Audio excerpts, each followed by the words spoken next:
గ్రాముల బంగారాన్ని విడిపించి ఆ రోజు ఆన్లైన్ రేటుకే మేము కొంటాం. Sharma gold company. నమస్కారం, వెల్కమ్ టు సుమన్ టీవీ. నేను గీతాంజలి. అసలు దత్తాత్రేయ స్వామి వారు ఎవరు, ఎలా అవతరించారు, వారి మహిమలేంటి, ఎలా ఆరాధించాలి, మనందరికీ ఉన్నటువంటి సందేహాలను నివృత్తి చేసేందుకు ప్రస్తుతం మనతో పాటు ఉన్నారు ప్రముఖ ఆధ్యాత్మికవేత్త, దత్తాత్రేయ ఉపాసకురాలు శ్రీ లతా దత్త గారు. వారితో మాట్లాడి మరిన్ని విషయాలు తెలుసుకుందాం. లతా దత్త గారు నమస్కారం అమ్మా. నమస్తే గీతాంజలి. అయితే దత్తాత్రేయ స్వామి వారి పూజా విధానం కానీ, అసలు వారిని ఎలా కొలుచుకోవాలో చాలా మందికి ఎన్నో సందేహాలు ఉంటాయి. అలా కొంతమంది మహిళా మనులను మేము ముందుంచాము. వీళ్ళకి దత్తాత్రేయ స్వామి వారి పట్ల అపార భక్తి ఉంది. అయితే కొన్ని సందేహాలు కూడా ఉన్నాయి, అవన్నీ నివృత్తి చేసుకున్నారు. తప్పకుండా. ముందుగా ప్రశ్న. జయ గురుదత్త అమ్మ, నేను దివ్య దిల్షుల నుండి వచ్చాను. గురు చరిత్ర గురించి విన్నాను, కానీ అది ఎలా చదవాలి, దాని నియమాలు ఏంటి, అలాగే శ్రీపాద శ్రీవల్లభుడి గురించి కూడా కొంచెం చెప్పండి అమ్మ, విశిష్టత అన్నది. తప్పకుండా. చాలా మంది కూడా గురు చరిత్ర అంటే సాయిబాబా చరిత్రేనా అని అనుకుంటున్నారు. కాదు, సాయిబాబా సచ్చరిత్ర వేరు. ఎవరైతే షిరిడి సాయినాథుడు భక్తులు ఉంటారో ఆ సాయి సచ్చరిత్రలో స్వామి చాలా క్లియర్గా చెప్తారు. తమ భక్తుల చేత గురుచరిత్ర పారాయణం చేయించేవారు. సాయి సచ్చరిత్రలో క్లియర్గా మెన్షన్ చేసి ఉంటుంది. నా భక్తులని నేను గురుచరిత్ర పారాయణం చేయమన్నాను, భాగవతం చదవమన్నాను, విష్ణు సహస్రనామం పారాయణం చేయమన్నానని బాబా గారు సాయి సచ్చరిత్రలు చెప్తారు. బాబా భక్తులకి ప్రమోషనే దత్తాత్రేయ స్వామి భక్తులు అవుతారు. ఎందుకంటే దత్తాత్రేయ స్వామి వారు మొదటి అవతారము శ్రీపాద శ్రీవల్లభ స్వామి, రెండో అవతారము నృసింహ సరస్వతి. శ్రీపాద శ్రీవల్లభ స్వామి పిఠాపురం, నృసింహ సరస్వతి ఘానగాపూరు, అకల్కోట్ సమర్థ స్వామి అకల్కోట్, తర్వాత మాణిక్య ప్రభు మనకి ఇప్పుడు వెళ్ళే దారిలో హుమ్నాబాద్ దగ్గర ఉంటుంది మాణిక్య నగర్, తర్వాత షిరిడి సాయిబాబా. అయితే వీళ్ళంతా కూడా దత్త పరంపరలోని అవధూత పరంపర అంటారనమాట. అలాగా షిరిడి సాయినాథుడు 5వ అవతారం దగ్గర ఉన్నాం. ఆయన నుంచి మనం దత్తుడిని చేరుకోవడానికి మెట్టు ఎక్కుతున్నాం. ఈ లెవెల్ నుంచి వస్తున్నాం అనమాట.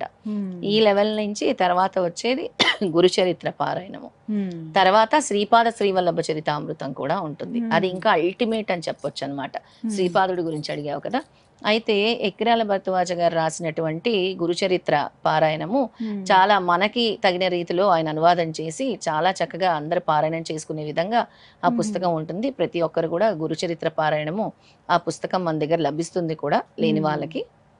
అయితే ఆ పుస్తకంలో గురువారం నుంచి సప్తాహ పారాయణం మొదలు పెట్టాలి. ఒక గురువారం ఏదైనా మీరు సంకల్పం చేసుకుంటే గురువారం నుంచి బుధవారం వరకు పారాయణం చదువుకోవాలి. ప్రతిరోజు కూడా పొద్దున్నే స్నానం చేసి ఏకభుక్తము, ఒంటిపూట భోజనం చేయాలి, రాత్రిపూట అల్పాహారం తీసుకోవాలి. అందులో అధ్యాయాలు ఉంటాయి. గురువారం 1 నుంచి 9వ అధ్యాయము, శుక్రవారము 10 నుంచి 20వ అధ్యాయము, ఇలా దాంట్లో ఉంటుంది, క్లియర్గా మెన్షన్ చేసి ఉంటుంది. ఆ అధ్యాయాల ప్రకారం చదువుకోవాలి. లాస్ట్ గురువారం రోజు లాస్ట్ అధ్యాయంతో చదివి కంప్లీట్ చేసి 11 మందికి భిక్ష చేయాలి. మీ చేతుల మీదుగా పులిహోర, పెరుగన్నము లేదా ఏదైనా హాట్ పొంగల్ లాంటివి తయారు చేసుకొని పేదవాళ్ళకి, అనార్థులకి తీసుకెళ్ళి మీరు పంచిపెట్టాలి. అందులో నేను ఏ రూపంలోనైనా వచ్చి భిక్ష స్వీకరిస్తాను, మీ కర్మల్ని నేను తీసుకుంటాను అని స్వామి తెలియచేశారు చాలా స్పష్టంగా. ఈ అన్నదానం కార్యక్రమంతోనే దాని కంప్లీట్ ఫలితం వస్తుంది. 11 మందికి కంపల్సరీ అన్నదానం అనేది చేయాలి గురుచరిత్ర పారాయణం తర్వాత. అప్పుడే దానికి పరిపూర్ణత వస్తుంది. చాలామంది గురుచరిత్ర పారాయణం చదివేస్తారు అంతే.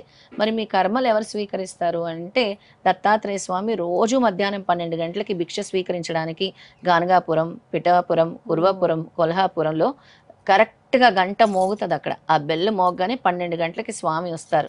వివిధ రూపాల్లో వచ్చి భిక్ష స్వీకరిస్తారు. ఓ గోవులాగా, భైరవుడిలాగా, యతీశ్వరుడిలాగా, పిచ్చివాడిలాగా, మానవ రూపేణ ఏ రూపంలోనైనా స్వామి వచ్చి భిక్ష స్వీకరించి వెళ్తారు. సిద్ధమంగళ స్తోత్రంలో చాలా స్పష్టంగా చెప్పారు. పీఠికాపుర నిత్య విహార మధుమతి దత్త మంగళ రూప. నేను నిత్యం పిఠాపురంలో విహరిస్తూనే ఉంటాను, ఏదో ఒక రూపంలో నేను విహరిస్తూనే ఉంటాను. నన్ను గుర్తించాలంటే మీరు ఎంతో సాధన చేయాలి, నాకు ఎంతో దగ్గర అవ్వాలి అంటారు. నిత్యం ఆయన ఇప్పుడు కూడా పిఠాపురంలో విహరిస్తూనే ఉంటారు. పురాపురంలో గుప్త రూపంలో తిరుగుతూనే ఉంటారు. గానగాపురంలో పాదుక రూపంలోనే ఉంటారు. అది స్వామి అలా ఉంటారు. కొల్హాపురంలో లక్ష్మీదేవి అమ్మవారి పక్కనే ఉంటారు. అంటే అనగా స్వామి, అనగా లక్ష్మి అని కూడా అంటారు దత్తాత్రేయ స్వామి. అమ్మవారు ఎక్కడ ఉంటే అయ్యవారు అక్కడే ఉంటారు.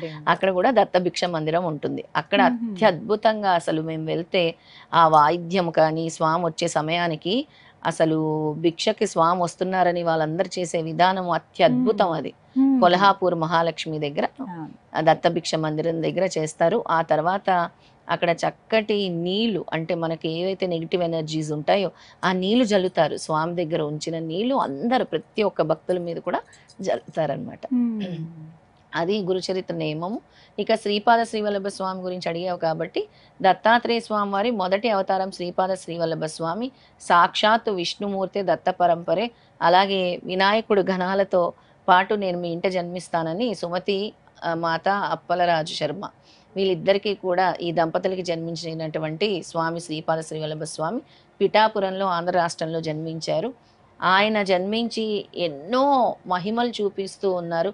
16 సంవత్సరాలు దాదాపు ఆయన పెద్దవారు అయ్యే వరకు, ఒక టీనేజ్ వచ్చే వరకు కూడా అక్కడ ఉన్నారు, పిఠాపురంలో ఉన్నారు. ఎన్నో అనుభవాలు కూడా, గత జన్మలు కూడా చెప్తూ ఉండేవారు. చిన్నవారుగా అంటే స్వామి ఊయల్లో ఉంటుండగానే వేదాలు పఠిస్తూ ఉండేవారు. స్వామి వెంట ఒక సర్పం కూడా ఉండేది చిన్నప్పుడు. సర్పం కూడా ఉండేదన్నమాట. ఎందుకంటే సాక్షాత్తు విష్ణు అవతారమే ఆయన దత్తాత్రేయ స్వామి, ఆయన అవతారమే శ్రీపాద శ్రీవల్లభ స్వామి మొదటి అవతారం. స్వామి ఇక చాలా మందికి కూడా గత జన్మలు చెప్పేవారు. వాళ్ళ కర్మలు కూడా తొలగించే ప్రక్రియలు కూడా చేసేవారు పిఠాపురంలో. నువ్వు ఈ విధంగా చెయ్యి, ఈ రోజు ఈ వంటకం చెయ్యి, నీ కర్మ తొలుగుతుంది. ఈ కొబ్బరికాయ కొట్టు. ఒక తల పగిలి చచ్చిపోవాల్సిన అతను అనమాట. తాత తాత అని పిలుస్తాడు ఆయన. ఆయనకు కూడా చెప్తాడు, తాత నీవు తల పగిలి చచ్చిపోవాల్సింది, అందుకే ఈ కొబ్బరికాయ అలా కొట్టాను అని. అలా కర్మలు తీసుకునే విధానం కూడా స్వామివారు చాలా చిన్నతనం నుంచే ఆ కర్మలు తొలగించే ప్రక్రియ కూడా చేసేవారు శ్రీపాద శ్రీవల్లభ స్వామి.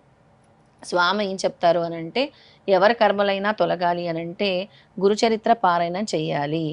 ఎలాగా? ఒక్క రోజులో కర్మలు తొలగవు కదా. ప్రారబ్ధ కర్మలను అనుసరించే ఈ జీవితంలో మనం ఇప్పుడు ఎందుకు ఈ బాధలు అనుభవిస్తున్నాం, ఎందుకు ఈ కష్టాలు అనుభవిస్తున్నాం, ఎందుకు ఈ సమస్యలు అనుభవిస్తున్నాం అని అంటే, మీరు గత జన్మలో చేసుకున్నటువంటి కర్మలు, మీరు అప్పుడు ఎవరినో బాధ పెట్టినటువంటి విషయాలే మీరు ఈ జన్మలో అనుభవిస్తూ ఉంటారని స్వామి తెలియచేసి, మీ కర్మలు తొలగాలి అని అంటే ఈ చరిత్ర పారాయణం ఈ విధంగా చేసుకోవాలి అని తెలియచేశారు. కానీ చాలా అద్భుతంగా వివరించారండి. ఎంతో మందికి తెలియదు దత్తాత్రేయ స్వామి వారిని అసలు ఎలా పూజించాలి, అలాగే మీరు చెప్పినటువంటి ఆ శ్లోకం కానీ మంత్రం కానీ ఎలా పఠించాలి, కొన్ని నిదర్శనాలు చెప్పారు కొంతమంది, అలాగే వారికి ఉన్నటువంటి సందేహాలను కూడా చక్కగా నివృత్తి చేశారమ్మా. అందరికీ ధన్యవాదాలండి. నమస్కారం. నమస్కారం.